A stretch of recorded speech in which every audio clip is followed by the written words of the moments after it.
జీవితంలో అన్ని బంధాలు మనం పుట్టినప్పుడే అమర్చబడి ఉంటాయి. ఎలాగంటే అమ్మ, నాన్న, అన్న, అక్క, తమ్ముడు, చెల్లి, పిన్ని, బాబాయ్, ఇంకా ఇలా చెప్పుకుంటూ పోతే పెద్ద లిస్టే ఉంటుంది కదా. కానీ మనకు నచ్చిన వాళ్ళతో బంధం ఏర్పరచుకునే బంధాలు చాలా తక్కువ ఉంటాయి.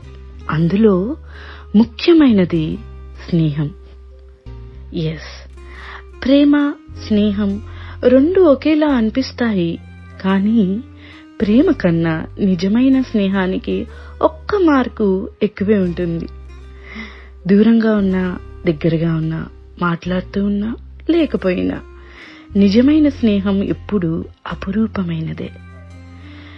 స్కూల్స్, కాలేజెస్, ఆఫీసెస్, ఇలా ఇంటి చుట్టుపక్కల ఎక్కడ మనం నచ్చిన వాళ్ళు, మన స్నేహితులు కలుస్తూ ఉంటారు. వాళ్ళని మనం ఎంతో గుర్తు చేసుకుంటూ ఉంటాము. అలాగే వాళ్ళ స్నేహాన్ని మనం మర్చిపోలేము, వాళ్ళు మర్చిపోలేరు. అలాంటి స్నేహం ఎప్పటికీ నిలిచిపోతుంది. అలాంటి స్నేహం సాధించిన ప్రతి ఒక్కరికి హ్యాపీ ఫ్రెండ్షిప్ డే.